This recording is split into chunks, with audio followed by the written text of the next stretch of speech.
दिल्ली का मुख्यमंत्री है, उसके खिलाफ संविधान विरोध का कानून के माध्यम से भी एक केस और चलना चाहिए। जब यही के अरविंद केजरीवाल जी बोलते थे देश के अंदर संविधान का सही से इस्तेमाल नहीं हो रहा है, अगर हम सत्ता में आएंगे तो हम संविधान को सही से चलाएंगे। हम इस देश के अंदर भ्रष्टाचार, हम इस देश के अंदर लोकपाल, हम इस देश के अंदर शीला दीक्षित को 50 दिन के अंदर जेल भेजेंगे। तो जिस कानून, जिस लोकपाल, जिस संविधान की बात ये करते थे, उसके साथ अब ये खुद खेलना सीख गए हैं। तो आप खुद सोचिए कि ये व्यक्ति कितना अपनी ही बात से मुकरने वाला व्यक्ति है। तो आपको अपने विधायकों में विश्वास नहीं है क्या? क्या आपके विधायकों की औकात मात्र 25 करोड़ रुपए है क्या?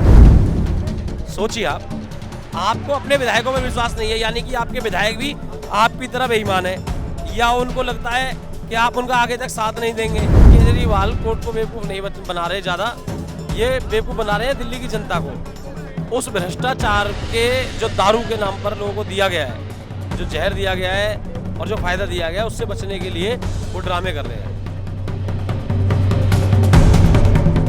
सर आपका नाम? मेरा नाम आजाद विनोद है।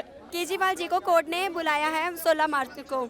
ऐसे व्यक्ति के ऊपर ना तुरंत कार्रवाई के साथ ना अरेस्टिंग करनी चाहिए, क्योंकि देश के मुख्यमंत्री, और वो भी उस देश के मुख्यमंत्री के राजधानी में राज कर रहे हैं, जिस राजधानी को वो बोलते हैं कि मैं राजधानी का, यानी कि मैं दिल्ली का मालिक हूँ, वो बोलते हैं मैं दिल्ली का बेटा हूँ, और एक संवैधानिक पद पे है। और संवैधानिक पद पर बैठकर अगर आप संविधान का नियम नहीं मानते हैं, अगर आप संविधान की कॉल को नहीं मानते हैं, तो सबसे पहले संविधान विरोधी दिल्ली का मुख्यमंत्री है, उसके खिलाफ संविधान विरोध का कानून के माध्यम से भी एक केस और चलना चाहिए। और उन्हें, अगर वो संविधान को मानते हैं, तो इस बार जाएं और पेश हो वहाँ पर और अपनी बात रखें। संविधान तो सबको अपना अपना पक्ष रखने का पूरा अवसर देता है, तो आप जाके बात रखिए ना। देखिए, बहाने ज़्यादा दिन नहीं चलते। अपने बोए हुए बीजों को जब फसल बन जाती है तो खुद ही काटना पड़ता है। याद कीजिए वो समय 2012 का, 2013 का, जब यही के अरविंद केजरीवाल जी बोलते थे देश के अंदर संविधान का सही से इस्तेमाल नहीं हो रहा है, अगर हम सत्ता में आएंगे तो हम संविधान को सही से चलाएंगे।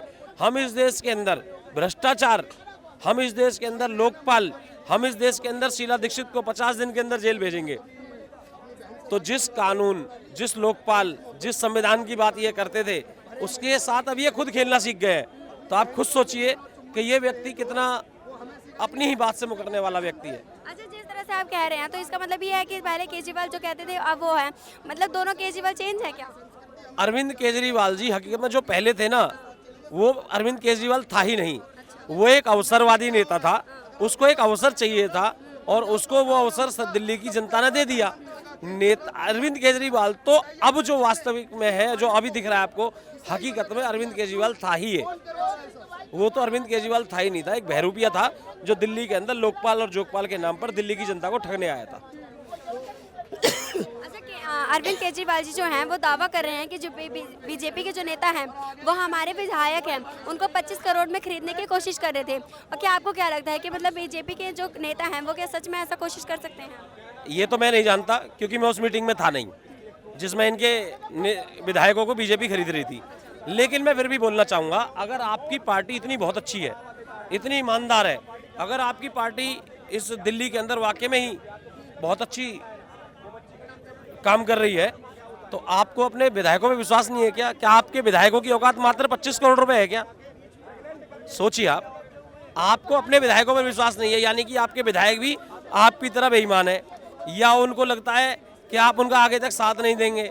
तो सबसे पहले किसी पर भी आरोप प्रत्यारोप करने से पहले अपने लोगों को चेक कर लेना चाहिए, अपने लोगों का ईमानदारी बेईमानी का टेस्ट कराना चाहिए। नार्को टेस्ट कराया उनका, सबका, विधायकों का, जो बेचने के लिए बात कर रहे हैं। और अगर तुम्हारी कीमत 25 करोड़ रुपए है और तुम्हारे लोग बिकने के लिए तैयार है, तो सामने वाला तो खरीदेगा, तुम्हारी औकात है, तुम जाके खरीद लो। ये तुम लोगों का राजनीतिक मुद्दा है, इससे हमारा कोई लेना देना नहीं है, वो अपने सोचो। तो यहाँ पर जो है ये बात कहीं ठहरती नहीं है। और जब भी बात, इनको सबसे बड़ी बात है, अरविंद केजरीवाल जी को ना हाईलाइट रहने का बड़ा चाव है। वो किसी ना किसी विषय पर अपने आप को जबरदस्ती थोपते हैं। तो अपने आप को बड़ा दिखाने के लिए किसी ना किसी तरीके से ये अपने आप को सर्वश्रेष्ठ बता देते हैं। कभी नरेंद्र मोदी को बोलने लग जाएंगे, कभी शीला दीक्षित को बोल कर यहाँ तक पहुँच गए।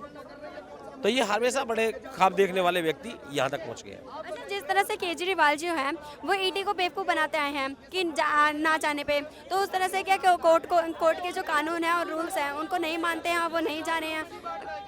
देखिए ऐसा है, सबसे बड़ी बात है कि जो देश का खुद कानून से चलता है, जो देश, उस देश के कानून को अगर राज्य का मुख्यमंत्री नहीं मानता है, ये तो पहले भी ऐसी गलतियां कर चुके हैं, इन्होंने कई कनेक्शन जोड़े। तो क्या उसी तरह से क्या जो केजरीवाल जो हैं वो कोर्ट को बेवकूफ़ बनाएंगे? कोर्ट को बेवकूफ इसलिए पिछली आपकी बार जो हुआ तो वीडियो कॉन्फ्रेंसिंग कर दिया, और दूसरी बार जो बुलाया है आप देखते हैं उसमें क्या होगा क्या नहीं। अरविंद केजरीवाल कोर्ट को बेवकूफ नहीं बना रहे, ज्यादा ये बेवकूफ बना रहे हैं दिल्ली की जनता को। उस भ्रष्टाचार के जो दारू के नाम पर लोगों को दिया गया है, जो जहर दिया गया है और जो फायदा दिया गया है, उससे बचने के लिए वो ड्रामे कर रहे हैं। अच्छा, अरविंद केजरीवाल जिस तरह से अपने आप को ईमानदार कहते हैं और इतने सारे घोटाले हैं और कह रहे हैं कि हम पे जो घोटाले लगा रखे हैं ये झूठा इल्ज़ाम है, ये सब क्या है? ईमानदार और केजरीवाल, बड़े अफसोस की बात है। अगर अरविंद केजरीवाल ईमानदार है तो फिर तो बहुत बड़ी बात हो जाएगी। ये तो ईमानदारी के नाम पर एक धब्बा है और कुछ नहीं है अरविंद केजरीवाल, इसके अलावा कुछ भी नहीं है। अरविंद केजरीवाल कुछ नहीं करते हैं, सिर्फ ईमानदारी का ढोंग करते हैं। ईमानदारी का ई भी नहीं है, बाकी और शब्द तो कहाँ से लाएंगे। आप जैसा कह रहे हैं कि उन्होंने कुछ नहीं किया, तो लेकिन जो मोहल्ला क्लिनिक 7 बार संबंध पर चले गए होते, छठा है तो छठे संबंध पर वो चले गए होते और अपनी ईमानदारी पेश करते कि मेरे घोटाले से मेरा कोई लेना देना नहीं है, जांच करो, जब जांच में आएगी जब देखा जाएगा, और अपना पक्ष रखते। लेकिन नहीं, ईमानदारी उसको नहीं बोलते कि 6 संबंधों को ठुकराने के बाद ईमानदारी पेश नहीं की जाती है, ना साबित हो सकती है उससे। जिस तरह से आप कह रहे हैं कि उन्होंने कुछ नहीं किया, जो मोहल्ला क्लिनिक है, बिजली बिल फ्री है, पानी फ्री है, ये सब क्या है? मतलब आप लोगों को फ्री में देने के बाद सत्ता लेते रहेंगे, कब तक इस देश की राजधानी के अंदर दिल्ली की जनता को निकम्मा और हरामखोर बनाएंगे क्या? काम नहीं करने देंगे क्या?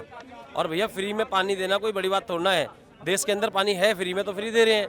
बिजली अगर आपको लगता है कि आपके अंदर है क्षमता तो आप दे रहे हैं, तो इसका मतलब क्या है?